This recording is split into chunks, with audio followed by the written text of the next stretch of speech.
Aloha, this is Tom Lesher, and I have been asked to do the impossible, and that is to give a 5 or 10 minute video on the point, purpose, use of the planet Uranus and Neptune in astrology.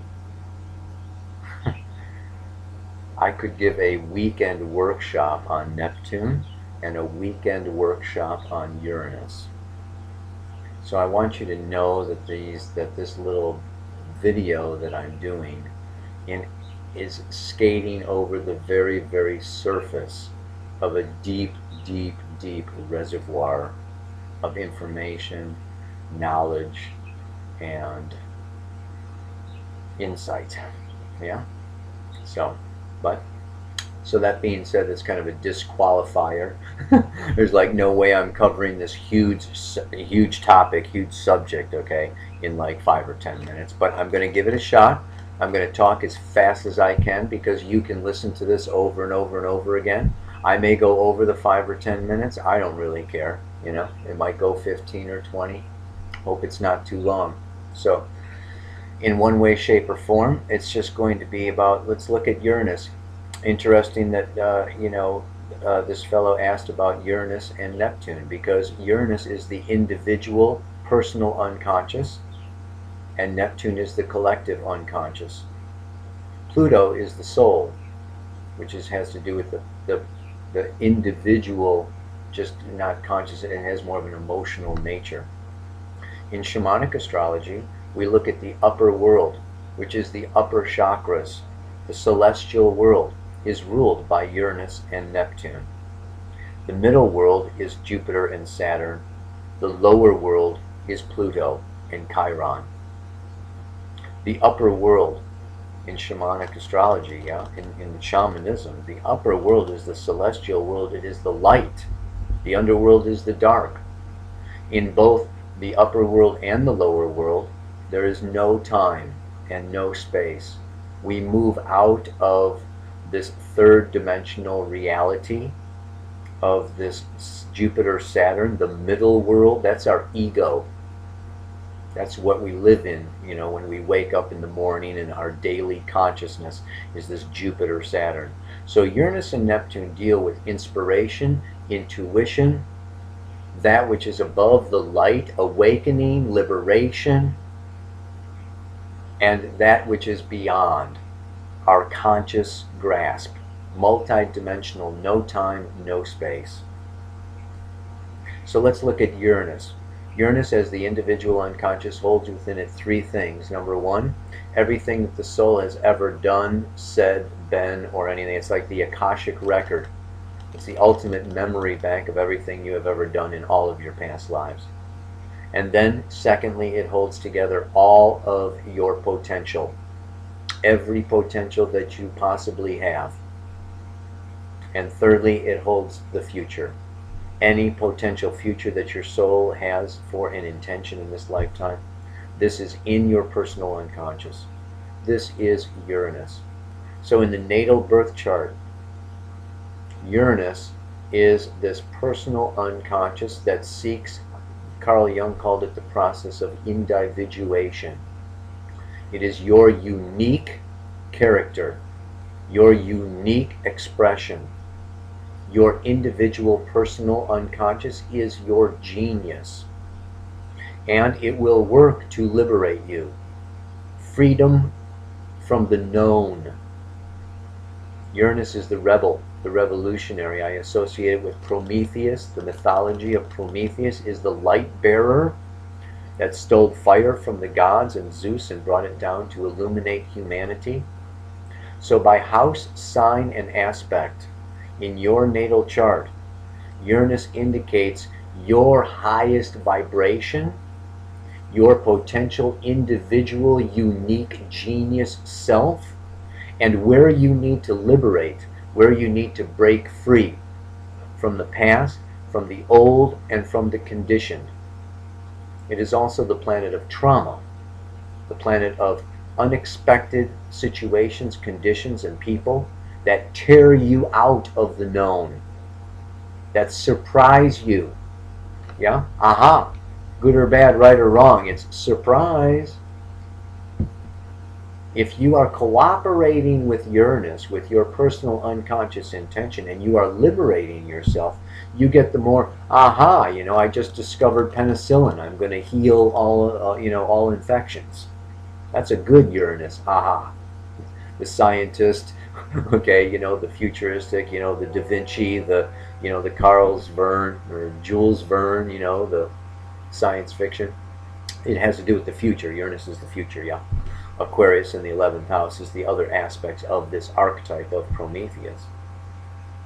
The downside is if you're stuck in Saturn, and you're stuck in your ego, and you're stuck in this world, then Uranus comes along and gives you a kick in the butt. Surprise! And then it's, you're kidding. I didn't need that job. I didn't need that relationship. They're gone. It's history. Surprise. There can be some not so happy aha moments with Uranus. Yeah?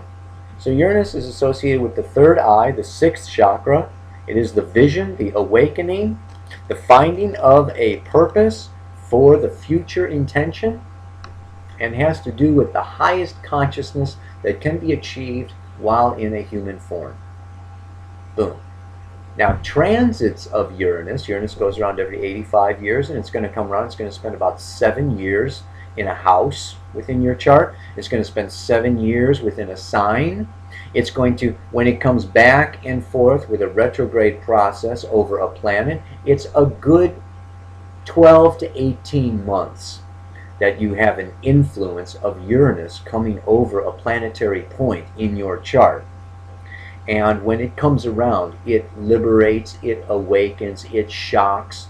It is the unusual, eccentric, sudden, unexpected experiences that help you individuate, for better or for worse, whether you like it or not.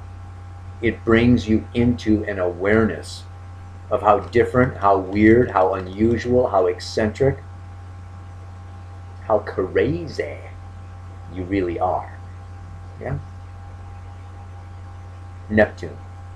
I'm going to jump on to Neptune. I don't know how long I'm talking, but the collective unconscious.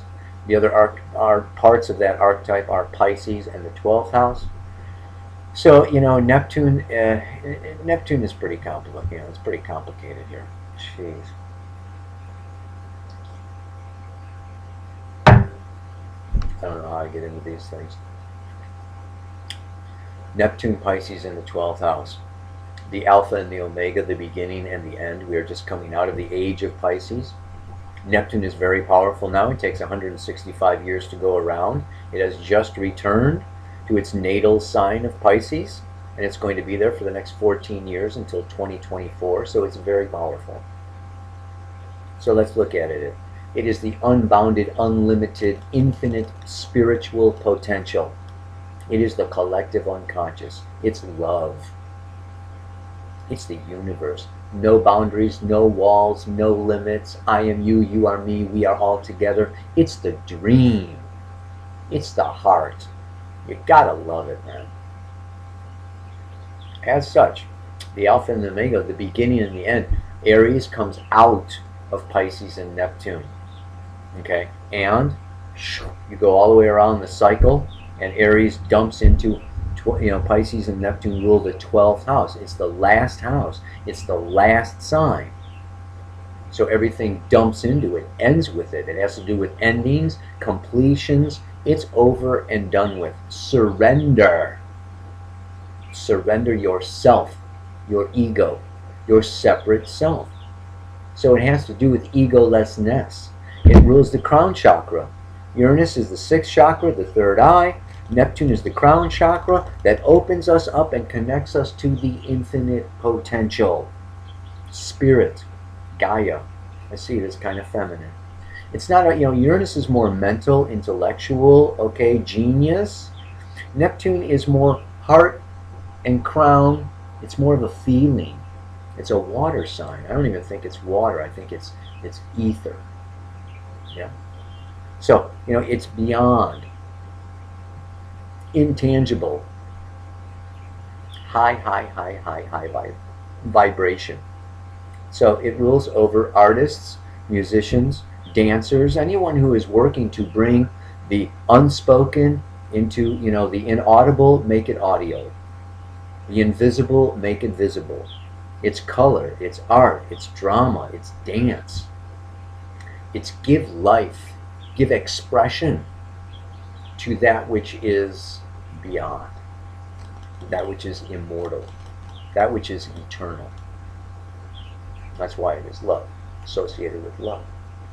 It's also associated with egolessness. I'm sorry, but there's no me with Neptune, Pisces in the 12th house. There is no ego. There is no self. This is the part of us that is connected to the beyond. And therefore it also then has to do with a sense of confusion and chaos. I always say there's no such thing as chaos. There is only an order and an intelligence beyond human comprehension. So there's no chaos. We experience chaos when we get confounded, overwhelmed, and we can't figure out what the hell God wants to do with us. Or as little mini gods or goddesses, what goddess wants us to be doing. That's chaos.